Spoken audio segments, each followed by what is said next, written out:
Rob, I'm going to turn things over to you. Jackie, Melissa, and Pat could come on camera. That would be great. Got it. Thank you, Kyle. Good evening, everybody, and thank you for joining our New York State PTA Leadership Development Webinar Series. Today actually is one of my favorite topics, which is bylaws, and by one of our favorite presenters, Pat.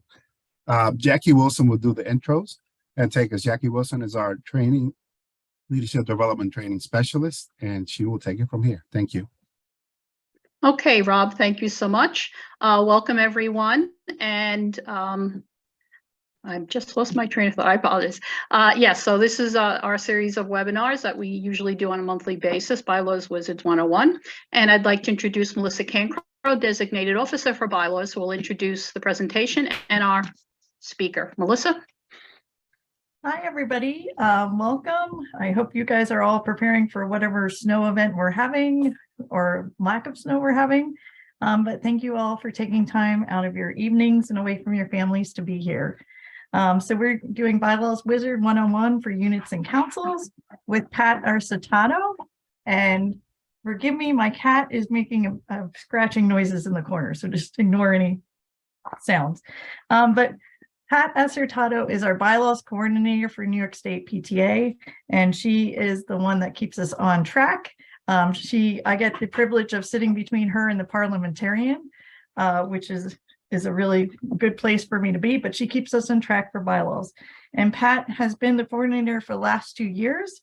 Before that, she was a field support coordinator and a Nassau region director, and tons and tons. Her resume is very impressive. So she has tons of region experience, council experience, and unit experience. So everyone is in good hands. And she also is a very loving grandmother. She follows her grandchildren through their competitions with dance and hockey. And she's an avid Islanders fan. So I know I've learned a lot more about hockey since I've known her. So my life is much better. So I give you to Pat Arcetato. Thanks, Melissa. Okay, thank you everybody for joining us. Tonight we're going to start off by reviewing some basic facts about bylaws, and then we'll walk through the process of how to submit bylaws through the wizard, and then we'll finish up by answering any questions you may have about the process or bylaws in general. So what are bylaws and why do we need them? Bylaws help a group function in an orderly manner. Bylaws include all the rules that are so important that they cannot be changed without previous notice, and they cannot be suspended. A lot of people think that they can go ahead and suspend their bylaws for a meeting. You cannot suspend your bylaws. You can suspend your standing rules, but you cannot suspend bylaws. Every member of your board should have a copy of the bylaws, and they should become familiar with them.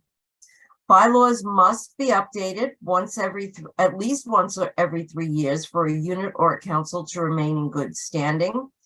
And up-to-date bylaws are required as per the IRS regulations. This is not a PTA rule. A lot of people blame us for requiring bylaws. This is an IRS requirement under the 501c3 regulations. Bylaws have to be renewed every 3 years, and they're valid 3 years from the date of approval by the coordinator, which is myself right now.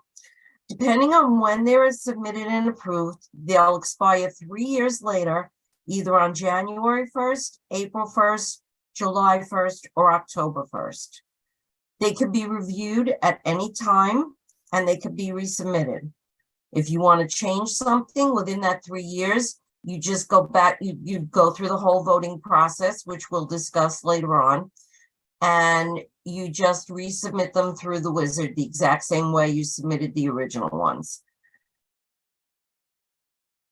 Units and councils must use the bylaws wizard to renew bylaws. You can't just take them and put them into some kind of a PDF document, changing app or anything, and then send them in that way. They have to be done through the wizard. They must be adopted by your general membership at a general membership meeting. You can't just have them approved either by your executive committee or by your board. You must bring it to the general membership at a general membership meeting. You have to give 30-day prior notice of the vote. You must establish a quorum, and your quorum will be in your current bylaws. And it needs a 2/3 vote of the members present and voting to pass the bylaws. And again, you need to have established that quorum. If you have less than the quorum, 2/3 of less than the quorum won't work. You have to have established the quorum. Once adopted, you have to return the completed signed cover page to the region bylaws chair. This is a step that gets left out a lot and it delays the approval of your bylaws. For councils, they must be approved by an instructed vote. What that means is they must be presented to each member unit at the unit meeting and approved there by a 2/3 vote.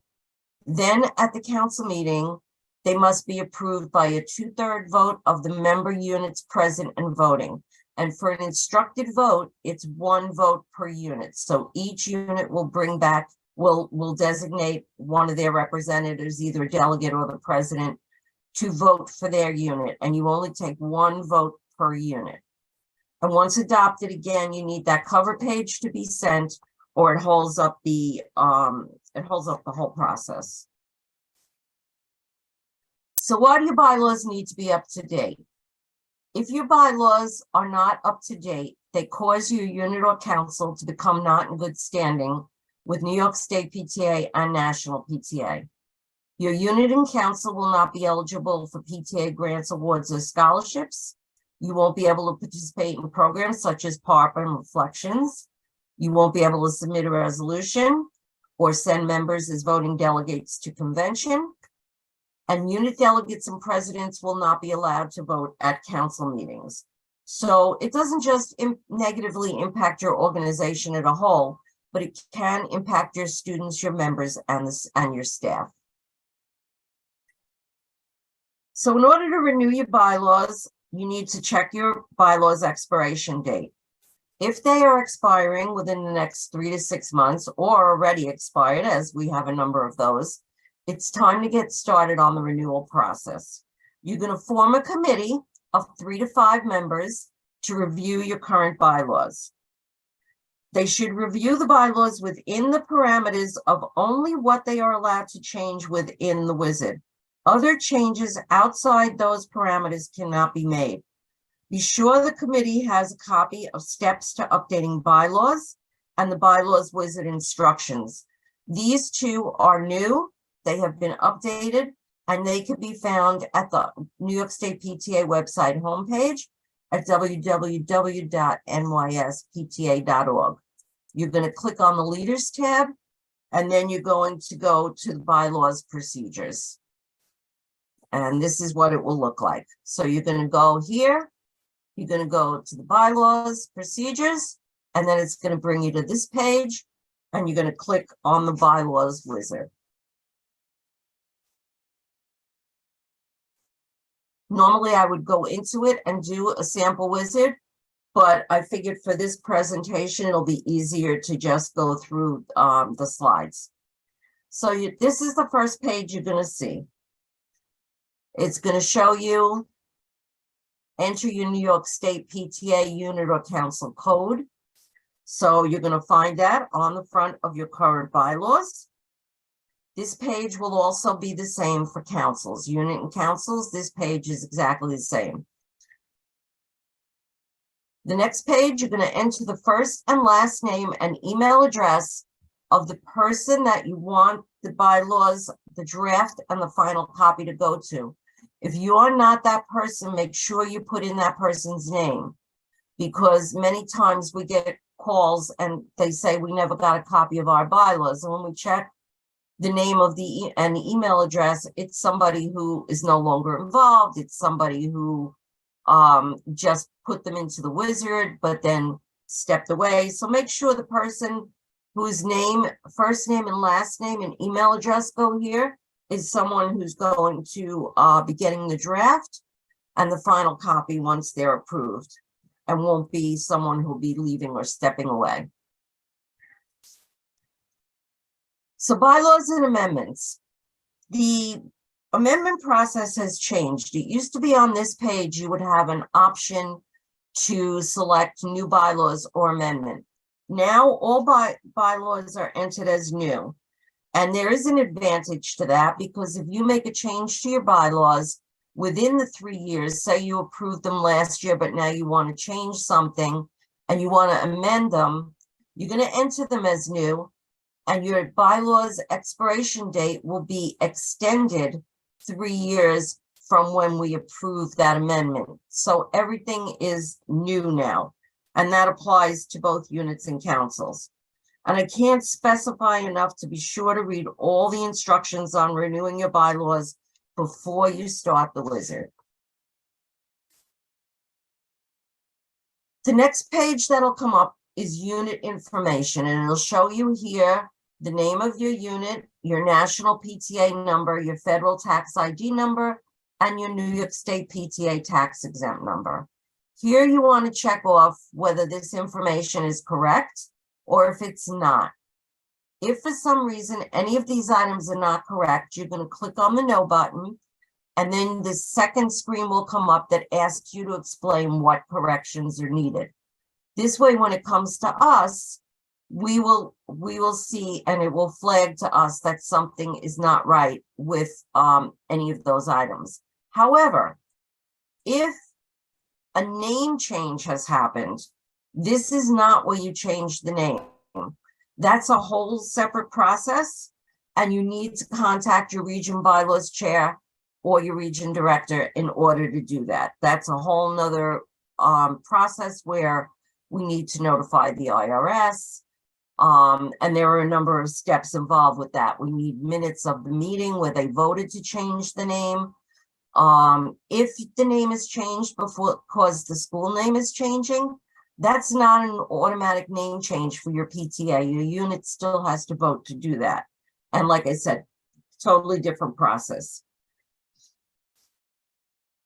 The next page that will come up will ask you for the names of your officers and your membership adoption date.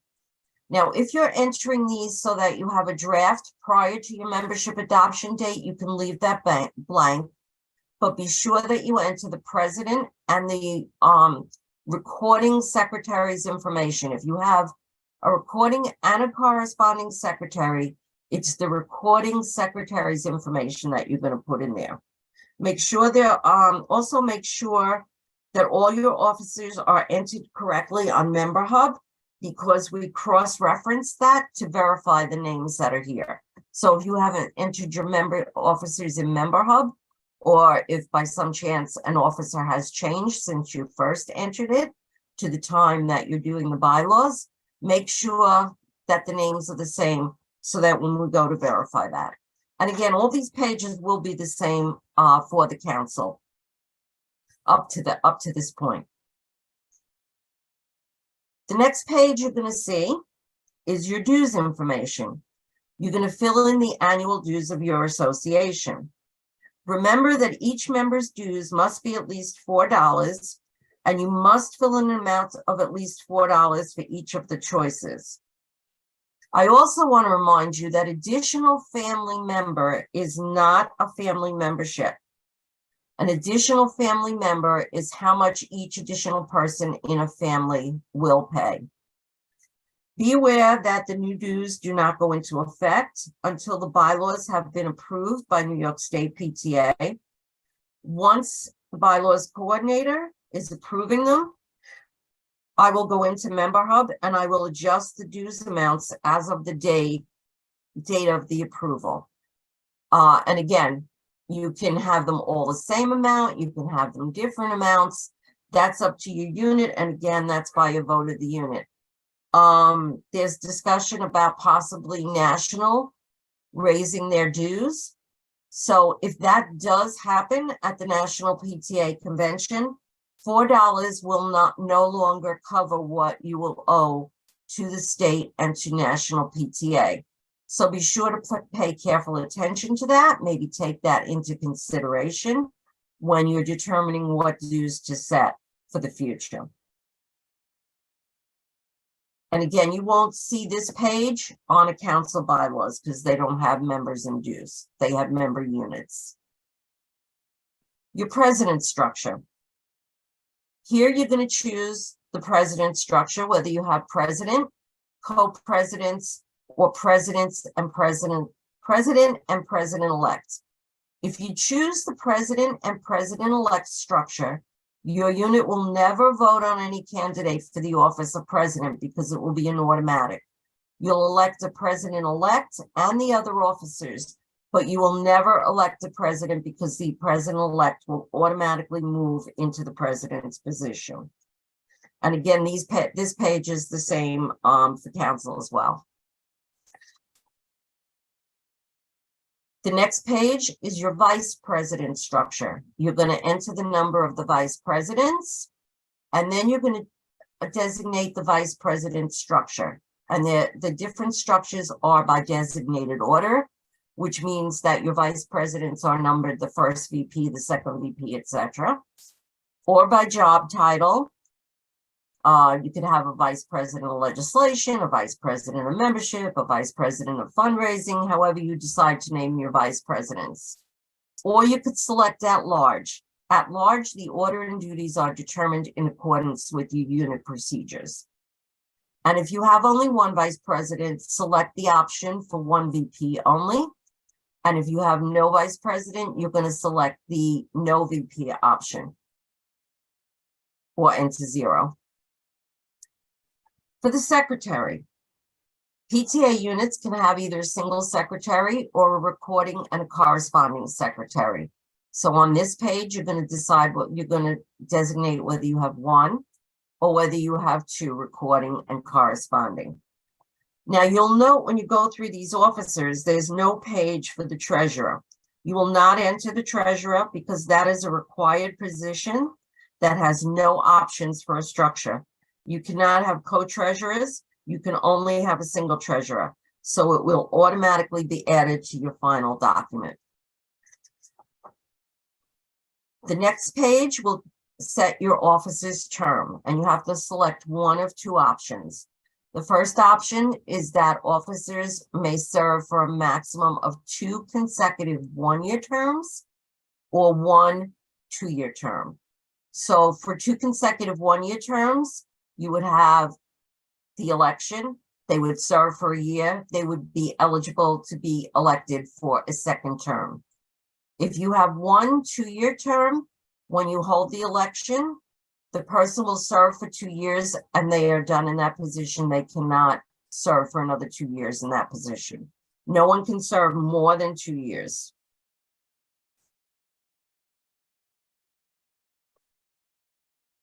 The nominating committee. You have to specify the number of nominating committee members from your executive board and the number from your association, which is your general members. You're going to choose whether you wish to have an alternate to the nominating committee, and you're going to use the drop downs to select the month of the election meeting and the annual meeting. And I'd like to point out the drop downs for the election month and the annual meeting month. A lot of times people are going through this and they forget to hit the drop downs. So when I see March, I usually question it because to make sure that somebody didn't miss the drop downs. So you're going to make sure that the total number of nominating committee members is an odd number. You don't want to have an even number. And the choices for your election and annual meeting months are March, April, May, or June, which will show up in that drop down. Additional nominations. Everyone must allow nominations from the floor.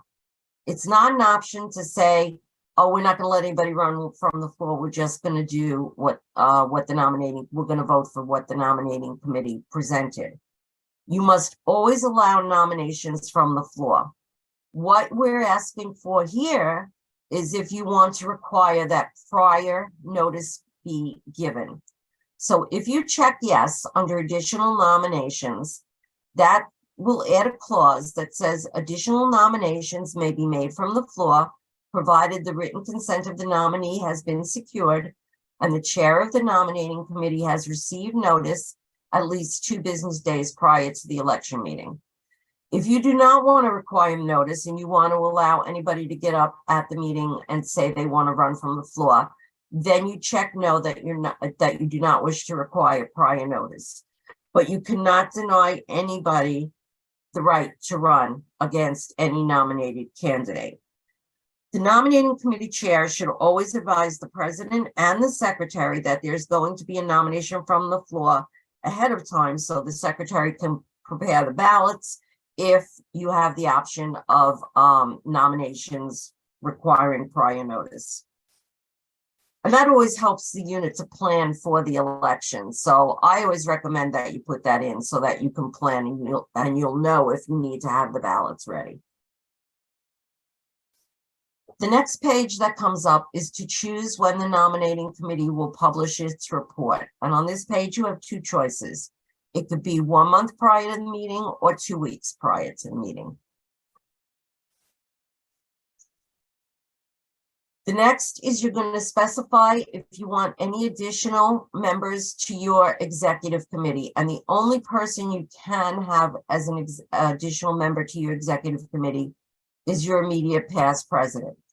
So you have the choice on this page of clicking immediate past president or no additional members. Nobody else can be added to the executive committee. Then you go to your board. Now, your board consists of your executive committee, your council delegates, and chairs of standing committees of your unit. Those will be automatic.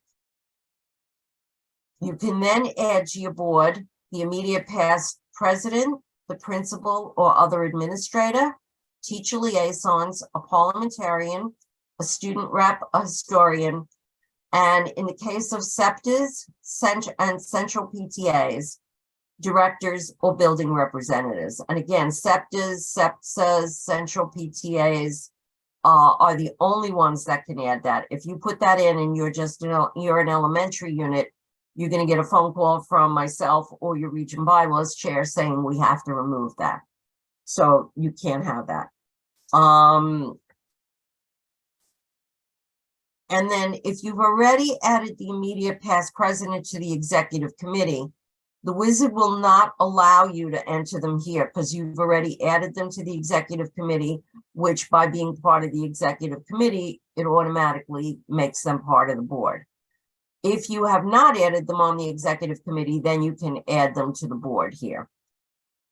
And just a reminder that council delegates, whether they're elected at the same time and same manner as the officers appointed by the president, the executive committee, or elected by the executive board, the council delegates are on the executive board and they are not on the executive committee because they are not officers.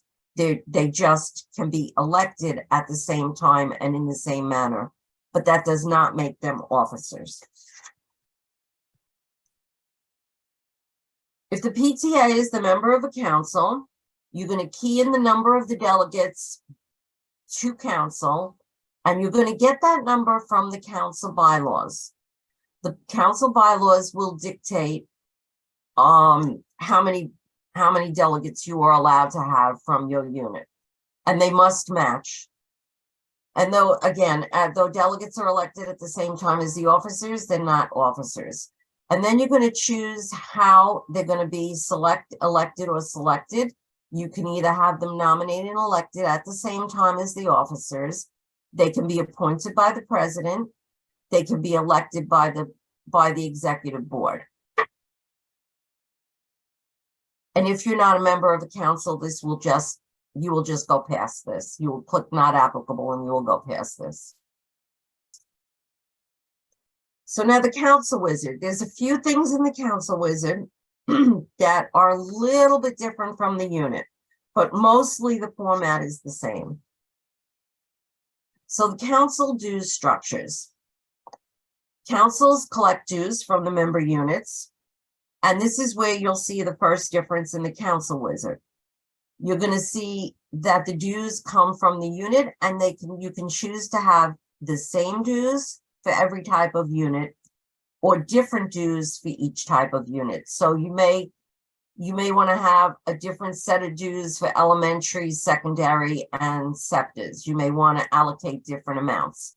If you click on that option, it will bring up this second screen, and there's where you're going to list the different dues. If you select same dues for all units, then it'll just have a spot to fill in for what the amount is for the for all units.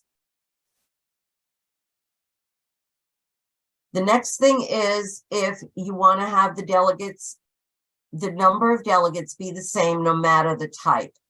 So here you're going to click, first thing says delegates from member units. You're going to click whether you want a fixed number of delegates for all units or whether you want a different number of delegates for each unit type. And then what'll happen is if you select the same, this second page will come up and you will enter the number of delegates allowed from each unit, and that will apply to all types of units.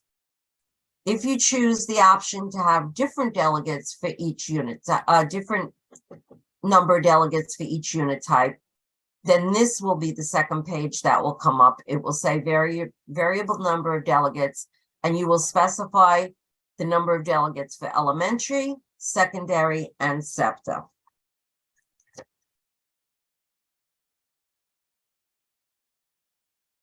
In the nominating committee for council, that's a little different also. You can either have one member from each unit, or you can have them elected by the council. So if you choose one member from each unit, you do not need to enter the number of unit representatives, as that will be automatically calculated by the system when you make the selection. But you will need to enter the number if you wish to have additional members that would be elected by the council. If you decide to have the nominating committee from the voting body of the council, you're going to specify the nominating committee members from the executive board and the number that would be non-board members. So that's the two different pages.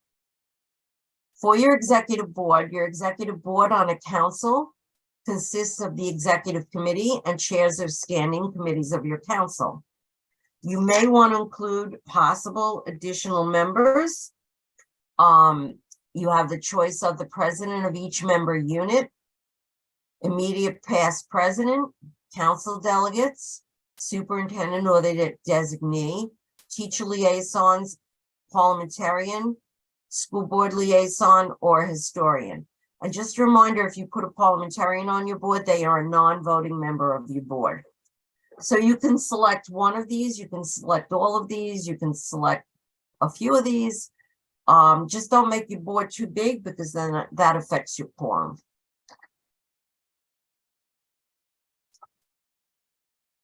So then you're going to get to the last page, and this is on the last few pages. This is on your council and your unit bylaws, and it will say this in red. Please review and confirm your responses. Once you click next, you can't go back and change it. I recommend that you go back and you review and be sure you've entered everything correctly. And I recommend doing it more than once.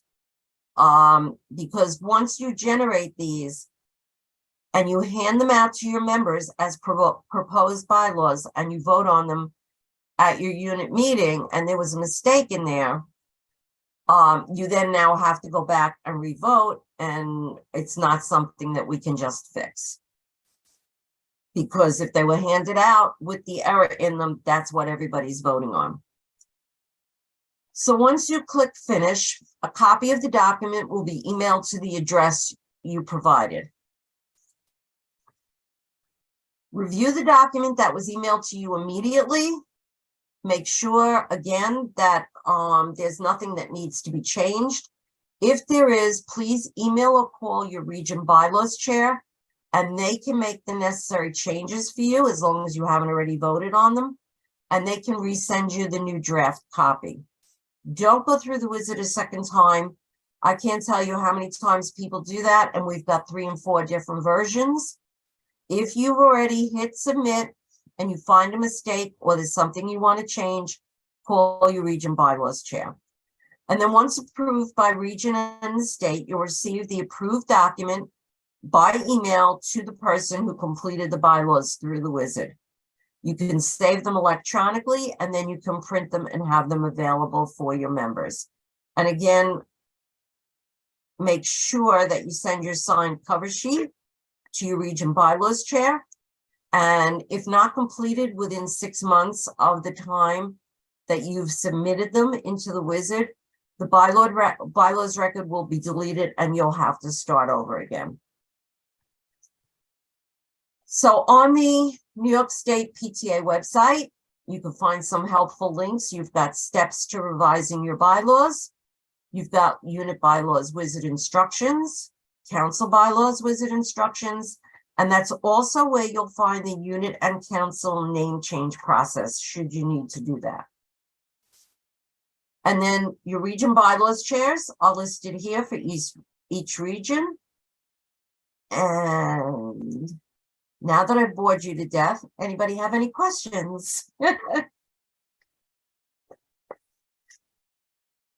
Thank you, Pat. We do have a few questions. Rob, But I'm going just- to interrupt for 1 second. Pat, if you could stop sharing your screen so we can see you large on screen, Right. that would be great.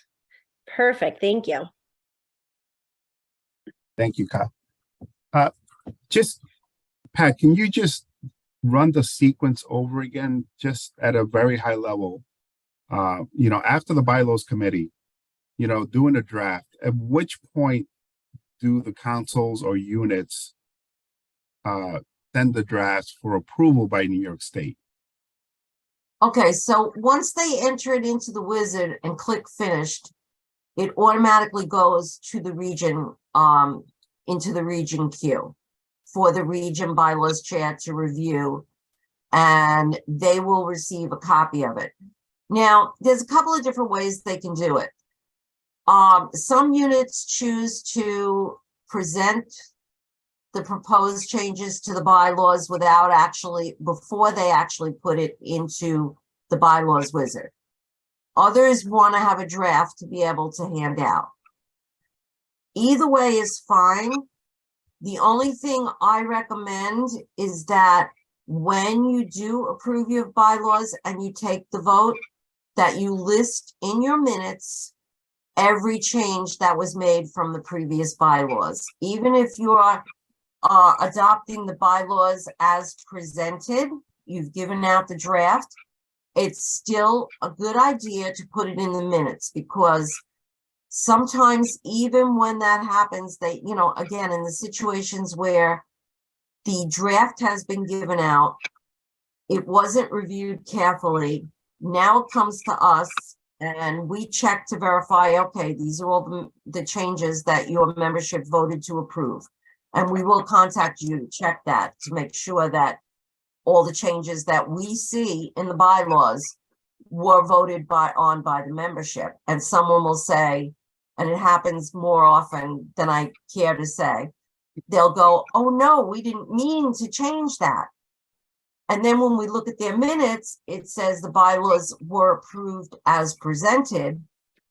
It doesn't list what the changes was. So therefore, if they gave that draft out, whatever that mistake was, they're stuck with it until they vote to change it again. Good. So we highly recommend that you put in the minutes all the changes that were made and were intended. Because this way, if we see something and we get in touch with you and we see you changed X, Y, and Z, and they say, oh, Z was a mistake, and you have it in your minutes that you only approved X and Y, then we can fix it. But if it's not in the minutes and it just says as presented, then you have to go back and revote and start Okay. over. And I have one other logistic question before we get to the questions on the queue. The bylaws effective date, do they renew after the expiration of the existing bylaws, even if you approve them before, or how does that work? So what happens is they change. So if, say your bylaws are expiring April 1st, Mhm. anybody that's submitting bylaws now, the new expiration date is April 1st, 1926, okay. 2026. And what happens is the expiration dates are January 1st, April 1st, October, July 1st and October 1st. So any bylaws that are approved from March 15th, March 15th. It's the 15th of the month after the date they expire. Okay, so let's go with April. So right now, the expiration date that's going on new bylaws is April 1st, 2026. On May 15th, any bylaws that are approved after May 15th will have a July 1st expiration date. Right. It's the Thank you. 15th of the month Yep. after the month of the expiration. It's hard to explain, but Pat, a question came up about if you elect vice presidents by job title, who decides what those job titles are and where is that listed? Where will that be listed since it's not in the bylaws wizard? it should be in the procedures, what your job titles are. You won't put the actual job titles in your bylaws. That would be in your procedures. That would be decided by the needs of your unit. But you would need to know what those job titles were before you hold your election, because before your nominating committee meets, because your nominating committee is going to be nominating people for, say, vice president of membership and vice president of legislation, or whatever the job titles are you have. So those job titles need to be in place and set in your procedures and by your unit. So unlike if you have just two vice presidents, if you don't list anything, if you're elected as vice president this year, in 2 years, you can't be elected again as vice president, right? That's But if you correct. have a That's job right. title, you could be VP of membership and then 2 years later become VP of, advocacy or something like that, correct? That's correct. So you have the advantage of that. Okay. What's the advantage of having a president-elect model? And do you see many units that have that? The president-elect model, it's an automatic succession. It's an option we offer. I personally don't feel there's an advantage to it because, first of all, it causes a lot of confusion because you're never electing a president. And if you're allowed to have 2 one-year terms, when you have a president and a president-elect, they can each only serve 1 term because you're never electing a president. So they can each only serve 1 term in the position. Let me take that back, 1 year in the position. Right. Because they're only in there for the term. Now, if you have a 2-year term, then they can each serve 2 years in each of the positions. But, again, disadvantages of if someone does a terrible job as president-elect, they automatically succeed into the president position. Having co-presidents, I think, is a better option if you want people to help each other out. But it is an option that some units like. They like that automatic succession and never electing a president. So it's a matter of what the unit wants. But a single president or co-presidents works just fine too. And along those same lines, if you have a 2-year term and I'm elected as president or whatever office for 2 years, does that mean the next 2nd year you don't have to have a nominating committee? Well, it depends. If all your offices are on the same cycle, you don't. because they're in there for 2 years.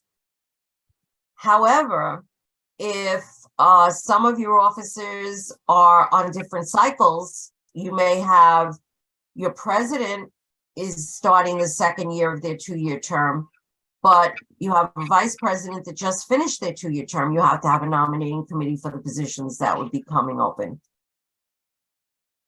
Rob, do you have anything else in the chat there? Yeah, so in the chat we have, so Pat, can somebody hold a position for 2 consecutive years and then return on year 4 to run for the same or another title? Our bylaws say consecutive years. So can they take off a year and come back and run? Yeah, they can. I don't recommend it. Okay. The other one is, does the voting council member have to be a unit president or not?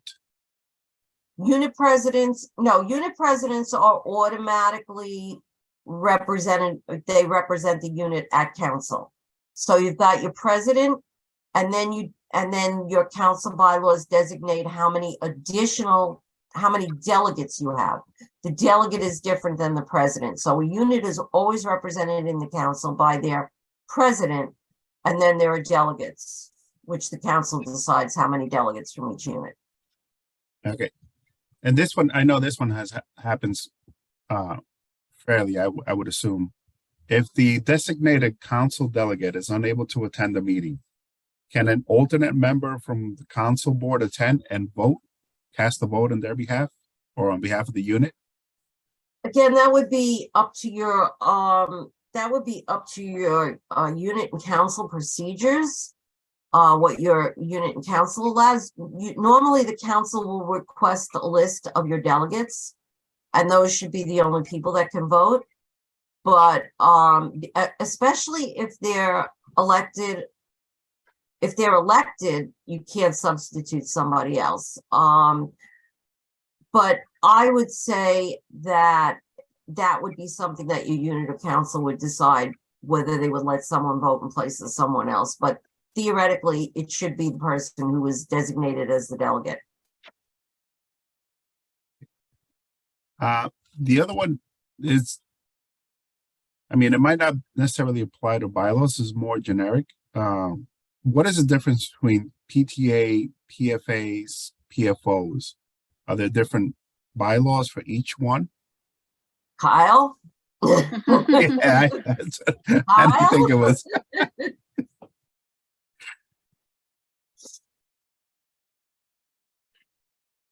Kyle may not be on. All right. Each group would probably have to have their own bylaws. We do not share our PTA bylaws with PFOs or PTOs. They have to have their own set of bylaws, especially if they are not-for-profit. Then obviously they have to go with this 501c3 regulations, which requires bylaws to be available and voted on by their units. So, to my knowledge, Jackie, also, this is Amani, some PTOs don't have bylaws. which I'm surprised No. because they really, if they're going by IRS regulations, then they really have to. So. Yeah, which they shouldn't. Yeah, exactly. Jackie, can I Yes, just also Helen, go ahead. Yep. The PTA bylaws are our brand, and because PTA is trademarked, our bylaws cannot be used by other organizations. So no, they cannot be shared. They are ours, and we are trademarked. Good. Thank you for that, Helen. Let's see, what's this one? Oh, if you're going to elect council delegates at the same time as your officers, does that mean the nominating committee nominates the council delegates for the positions? Yeah, because they're nominated and elected in the same manner as the unit officers. And what if they're elected by the board? How do you handle that? Elected If it by says the elected board, by the board. that would just be the board. The board would meet. The board would hold a meeting, and I mean, they could choose. They could have people submit names, and then, or they could do it as have people put their names in at the meeting. Again, that would be each unit's procedures, how they would do that for the election by the board. but they would be elected by the board, the executive board. Okay, if you have 2-year, I guess it's 2-year term position, can someone decide to run against you? I'm not sure what that question. I guess I they think- mean I in the think in the like- middle of the term, maybe, is that what they mean? Yeah, so when you're first nominated for, again, anybody can run against anybody that's nominated. So when you're Right. first nominated, anyone can run against who the nominating committee nominates. If you're talking about in the middle of a 2-year term, like if you get to the end of the first year, no one can run against you. Right, okay. And is the annual meeting considered one of the at least 3 general meetings required in the bylaws? Yes, it is, because we do have some, like special units, the statewide units, Empire State, which has 1 meeting a year. They're required to have 1 meeting a year, and that meeting is their annual meeting that they have, so. Patty, this one happened, this one's pretty common, and because of COVID and the pandemic, it also happened pretty frequently. So this one is, can a person stay on the board past their term? If they cannot find members to join or move into a different school, can they stay on? If they cannot find members to take their place? Well, are we talking about the board or the executive committee as an Executive. officer? Because, and that's gonna give me an opportunity to jump on one of my my pet things. A lot of people refer to their officers as the board. Your officers are your executive committee. They're on your executive committee, they're elected. They are not your board.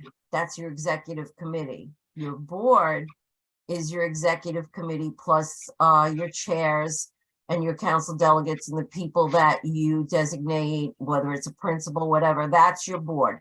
And I remind people a good way to remember that is board. Remember the letter B, that means big. The bigger group is the board, the smaller group is the executive committee. Now, what was the question? I'm sorry, I got off on my So soapbox. yeah, it would be with the executive, right? If you can't find somebody to get elected to that position because you don't have any members, then can an executive officer stay in that position? Not according to our bylaws, no. Here's a good question about the election meeting. What is the difference between the annual meeting and the election meeting? Do they need to be in different months? What's the recommendation?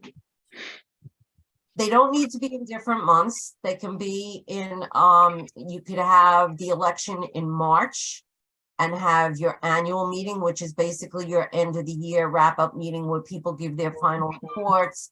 You might do the installation of the officers at your annual meeting. So they don't have to be in the same month. I personally like it better when you have the election meeting, you give your officers time to meet. You give the incoming officers chance to meet with the outgoing officers before they're installed into their office. And again, remember, even if you have the installation, if you have the annual meeting and you do your installation at the annual meeting in May or in June, those officers do not take office till July 1st. The term of office starts on July 1st and ends on June 30th. No matter when they're. Here's what I thought of when you were going through the slides on the bylaws.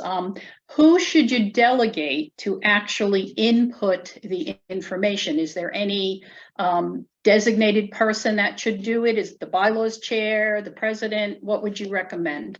Again, it's the preference of your unit and how your unit wants to operate. It could be the bylaws chair if the bylaws chair is going to be there through the whole process. There's nothing wrong with it being the bylaws chair. If it's towards the end of the year, the end of the term, you're going into the summer, you don't know whether that bylaws chair is still going to be the person that's going to be there, you may want to put in the president or the secretary. But the thing is, there has to be communication then when the name that's going in there is different than the person that's entering it. And you mentioned a building delegate. Can you explain a little bit about that in terms of SEPTAs or central PTAs? What is a central PTA actually? Some communities, have one central PTA. In other words, they might have 3 or 4 buildings and they have one central PTA. So therefore, there's a number of buildings that are affiliated with that PTA. So they can have a representative from each building. That's what a central PTA is. And SEPTAs, it's the same thing, where SEPTA is usually one SEPTA for a school district. And that one SEPTA usually covers a number of schools or all the schools in that particular community. So you may want to have a building delegate from each of the buildings sitting on the SEPTA, sitting there as building representatives on the board. Rob, is there anything else in the chat that we missed? Yeah, there's one more on, in school summer. So bylaws that expire on October 1st, should they be having a meeting in June before the end of the year to do their bylaws? And can they wait till September and then, work on that? Again, with the wizard, it does go a little quicker, but I would recommend, well, if they're expiring October 1st, I mean, it depends on the group of people you have, the committee. They may decide they don't have a problem with having a meeting in August. And then or in July, they could start working on them in July, start looking at what they want to change, send out a notice to the membership in August, and then vote to approve them at the first meeting in September. They could do that. Yeah, that's a good point, because the bylaws committee does have to be established by then. So, Right. can you explain a quorum as one of the other questions? A quorum is the minimum number of people you have to have present in order to have a valid vote to conduct business. So, usually what we recommend at a minimum, it has to be double the number of your elected officers. That's the minimum. If you only have, say you only have 3 officers, it can't be less than 10. But you can also make it more. If you have many people that come to your PTA meetings, or you have very large membership, you don't want to be voting on the say-so of 10 people. You want to have a higher quorum than that. You don't want to make people feel disenfranchised. Yeah, would you say, Pat, at a minimum, because there is a minimum membership requirement, right, to be in good standing. So then the quorum will be 2/3 of that minimum membership, which I think is typically 15 or 20. I forget what the minimum membership is. 25, yeah. Yeah, you could use that rule of thumb, but in order to approve the bylaws, we won't approve them with a number that's less than double the number of your officers. Okay. I had a question about the publish. I know you said the report has to be published either 2 weeks or 1 month prior to the date of the election meeting. Can you explain what you're talking about in terms of publishing the nominating committee report? Sure, it needs to be, you need to notify your members. So if you have a website, you could put it on there. And back in the old days, I mean, I'm a dinosaur. We used to send a flyer home in the backpack. I know nobody does that anymore. So whatever your means of communicating with your membership is, whether you use Member Hub to send out notices, you could send it through Member Hub. The slate, we're going to be holding our elections on such and such a date. The nominating committee proposed slate is as follows. And just a way that your membership will get notified. And you can't just send it out to 3 or 4 people. It needs to go out to your membership. And Rob, I think we had one more question in the chat there. Yes. Jackie, I think we lost Rob to a tech issue. Oh, okay. Our bylaws call for a president, treasurer, recording, and corresponding secretary. What can we do if we don't find someone to fill the recording secretary? Can we operate without one? You're okay, so if you only have one secretary, that becomes the recording and the corresponding secretary. That person would cover both jobs. Because in order to be a valid PTA, you have to have a president, treasurer, and secretary. Okay, thanks, Pat.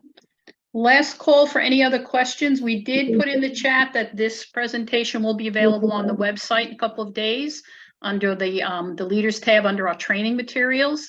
We'll have the recording and the slide deck as well. So anything you need to know. We'll put Pat's information, bylaws at NYSPTA in the chat there so that you have her information for additional questions.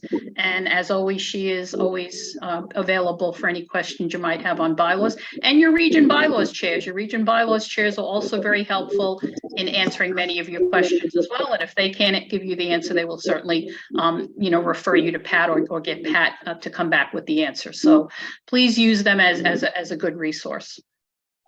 Any other questions? Well, thank you, Pat, for the presentation. Appreciate it. And, great information. And I hope it helps people dispel some of the, myths and, fears, if you will, about doing bylaws and how it's this horrible document to be worked on. But it is something that, as Pat mentioned, we need to be in compliance with. You need to be called a unit in good standing. Your bylaws have to be up to date. So any questions, please feel free to come back with us. Next webinar will probably be on April 4th on technology. So we look forward to that. And please watch for notices. They come out in social media.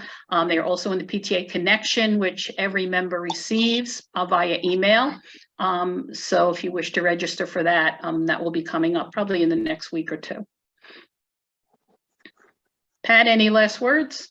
No, thank you for attending. And like Jackie said, just, if you have any questions, your region bylaws chairs are great resources.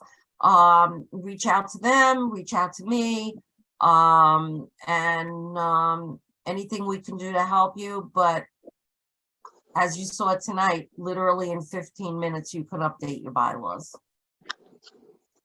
Thanks, Pat. Thank you, everyone, for attending. Good night.